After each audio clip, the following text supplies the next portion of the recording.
Hey everybody, Josh the RV Nerd from Bish's RV. Well, shooting on location at my closet at home. We got snowed in today, and I was catching up on some editing, and I realized I forgot to record an intro to one of my videos, and the Roomba was trying to attack me, and those things have no natural predators, so, you know, you gotta get creative, and basically locking myself in the closet was the only quiet place I could do this real fast. Ignoring all of that, guess what? Chicken butt, by the way. Stick and tin campers, I think sometimes get a bad rap, and maybe sometimes fairly, but sometimes unfairly. I wanted to kind of give them their own little bit of a day in court here, and I wanted to peel through a couple of my personal nerd-preferred favorite couples camping stick and tin models. And I might do the same thing for some family bunkhouse models, because not everybody needs to go all in neck deep on a big, bad laminated budget. Don't get me wrong, there's some beautiful, beautiful rigs up there. And these are in no particular order, and it's chapter marked in case you want to bounce around. But I thought it'd be kind of cool to break out, do something a little bit different, and, you know, give the unsung heroes of the industry a little bit of time to shine. I'm serious. Look at this. Everywhere I go, this thing's chasing me. So first of all, I hope it's a little warmer where you're at than where I am, but ignoring all that, to the point, the Jayco Jay Flight series has been one of the most dominant series of travel trailers out there for a long, long while. They made some revisions to a pre-existing model, and it made this small camper look and feel so much bigger and more open. So if what you're looking for is something that's just not going to be super duper massive, but you do want a private bedroom, you don't like everything being wide open, and maybe you still want a bazooka butt friendly bathroom, or maybe you're taller like me and you don't want to scrape your scalp in the skylight, the Jay Flight 240 RBS is one that I may suggest you take a look at. This is back, and it is so much better.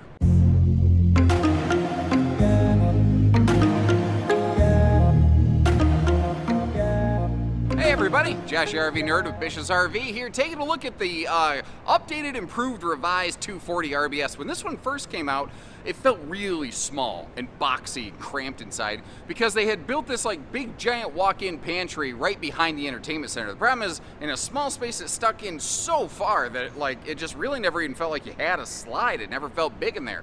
Well, what they did is they extended the kitchen countertop, which previously this had almost no kitchen prep space. They extended that out all the way to the door, raised the entertainment center a little bit, added some campsite window coverage, and still included awesome storage below the countertop. Overall, I think it's exactly what this floor plan needed, and I really like what they did here. They kind of squared the countertop off pretty nicely as you approach the entry door too, so you really maintain some good prep space, not like some weird triangular shaped kind of thing, you know. Being a Jay Flight, it's 6'9" tall inside, and new for the 24 season, they are now a heated enclosed underbelly instead of enclosed only. They for the 23 season, lost the belly heating. It's back, baby. They also now have 200 watts of solar standard, so what was the optional Overlander 1 package is now standard on these, which is very, very cool. Still using the Goodyear Endurance radials. It is a Camp Queen bed, although it is a private bedroom. You could stuff a true queen bed in there, but you're going to be doing the butt scoop boogie to get around that thing, and that's not everybody's jam.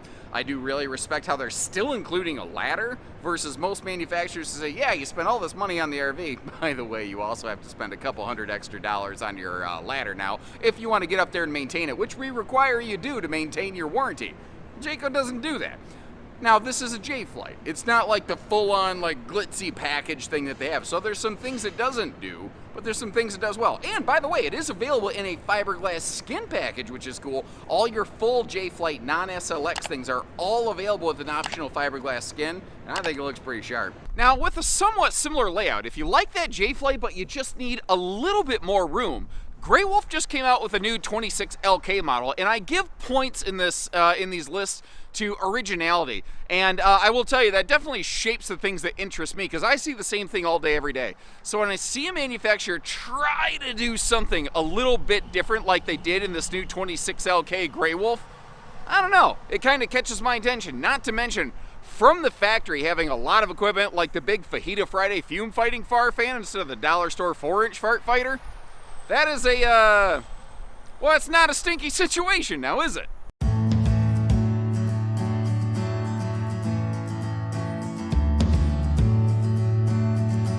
Hello and welcome everybody, Josh the RV Nerd with Bish's RV down here at Cherokee's What's in Store for 24 sneak preview display, and I found a model that, like, I look at pieces and parts of it, like, it's a little bit like this, it's a little bit like that, but I've never seen a camper with this combination of stuff all kind of crammed into it. It's the new 26 LK, and I kind of like this thing. So, first of all, like, when I first looked at the floor, I'm like, oh boy, here we go again. It's another one of these 26 rear baths with no campside windows. And then I actually saw it in person, and that ain't the case. When you're sitting in the sofa, all you're doing is looking out windows over on the campsite of the RV, and not to mention that gigantic picture window up in the bedroom. And if you're looking at this, it's almost like the Cherokee-ish version of something like the Salem Wildwood Versa Lounge.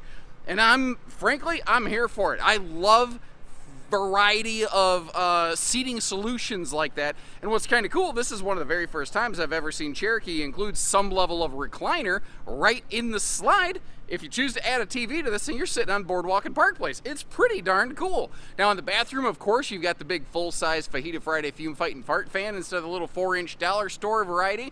And one of the other interesting tweaks for the 24 season on these is they've gone away from a traditional microwave and oven. What you now have is a microwave air fryer combo built in.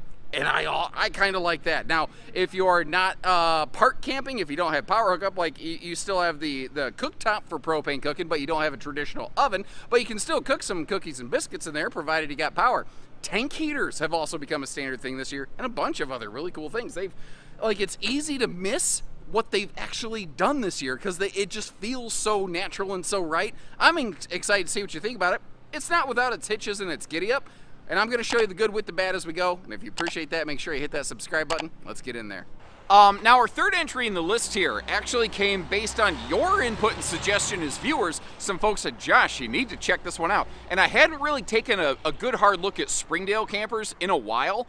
I tell you, they have made some nice steps forward. And this new 281 RK model that they have, one of the things I like about it is just the massive amount of window coverage. It's crazy awesome.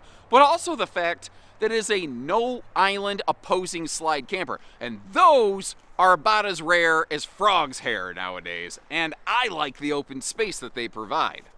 Holy crap.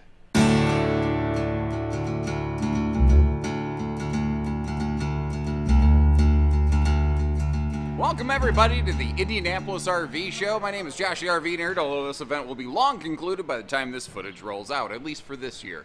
Behind us is a model. I've had a bunch of people ask me, hey Josh, when are you going to get that new Springdale, that rear kitchen Springdale? And I've looked at the floor plan print on this one. I gotta tell you, it doesn't do it justice. When I look at just the layout of this on paper, something about it didn't make sense to me. And the moment I walked inside, I got it. This is one of those RVs where seeing is really believing, because as soon as you walk in, you have this wide open, opposing slide, middle living rear kitchen model that doesn't have an island. And it's weird because islands are cool in certain instances, certainly, but when an RV doesn't have an island, it looks and feels absolutely enormous in this thing. And it's been a while since I really got into Springdale in depth, and I like some of the moves they've made. They have, I think, actually improved quite a bit the last couple of years. They used to have this barreled ceiling, and they got rid of that. And I think a lot of people are going to look at it and say, oh, they went back to the old style. They didn't. They literally raised the roof on this thing. So the entire RV is now 6'9" tall inside, as opposed to 6.5 sidewall with a barreled vaulted roof. They got rid of all the carpeting and the slides, which I think is very nice. So just a lot easier to keep up, easier cleaning. But they also, they could have made this a little bit shorter, a little smaller, a little lighter, and less money. But like they stuck with, I think, some nice things like a big, full, true U-dinette where if you actually want to pack some people around it, you can.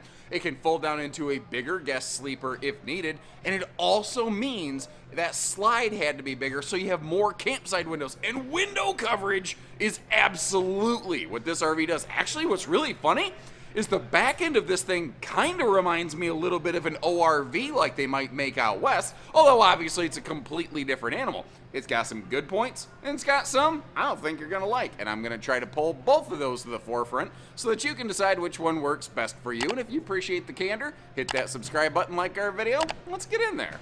But another big name in the world of stick and tin campers, and I'm not intentionally trying to pick different things from different brands, that's just how this list boiled down. Wildwood or Salem, it's two names for the same thing. They came up with this new model that, if it weren't for the whole new View series, I think would have blown people's minds. This new 22 Eris, the living room is nice and big. It brings a lot of big windows. I like the good bedroom privacy. The longer bed's a nice touch. The taller ceiling's a nice touch. But the weird thing the entertainment center does, I don't even know if it's smart. I don't even know if it's functional. I just know I like it. So let's take a look. Okay, I can pretty much guarantee you've never seen something like this. For instance, have you ever seen a camper with a fireplace in the bathroom? Because I haven't.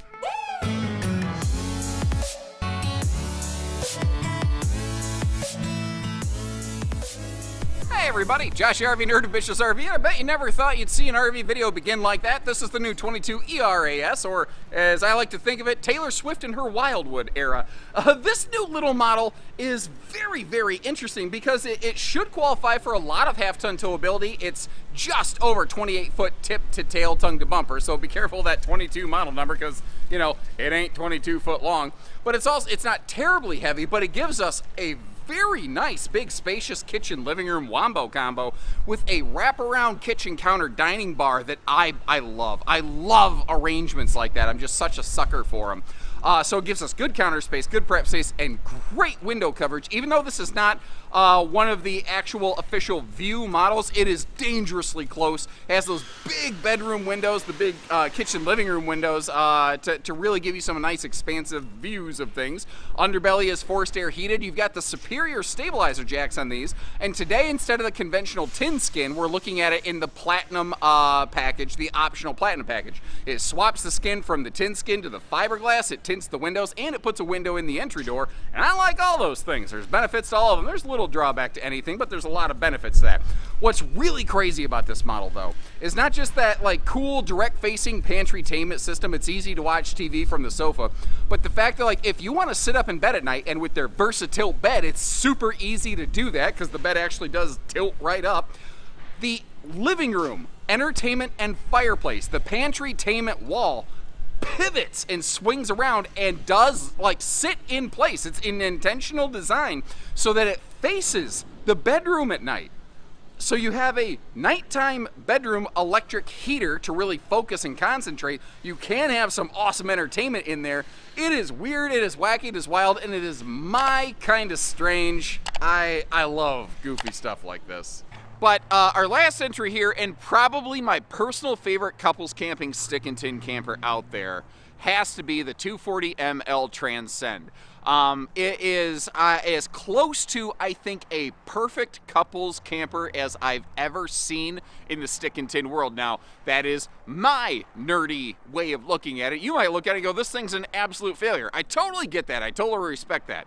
But for all the boxes this one checks, the only thing I kind of wish it did was have a little bit taller ceiling, but man, I could overlook it. And pound for pound, dollar for dollar, I think it's my personal favorite pick in the way of a non-laminated stick and tin couples model. This thing is awesome. A lot of people sometimes ask me, hey Josh, if you were going to get a camper, what would you get? Well, if I was going to get a stick and tin couples camper, it'd probably be this one right here. Stay tuned and see why.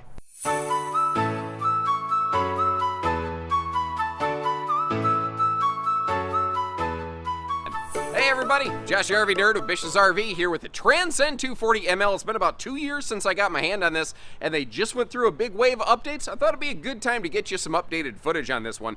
What I like about this, it gives me a private true queen bedroom in something under 30 feet that works pretty well for half tons, but you are also getting a sofa and a dinette and campsite windows and excellent travel access and fantastic storage, all wrapped up into this thing with a very solid extended season package and a little battery tending solar package. It checks major boxes I would personally look for, which is why I like this one. I think it's one of the best executed versions of a floor plan like this. Like a lot of times when you see layouts like this, the door is right next to the bed, and usually the bed is open air without privacy. There's some exceptions, but this kind of, it just takes it up an extra little notch. Now it does add a couple feet, it does add a couple pounds doing it, but I think that in this case the juice is worth the squeeze on these. The 24 updates they put on these, I'm also very happy to say. I love that crazy lighting package that they have on here.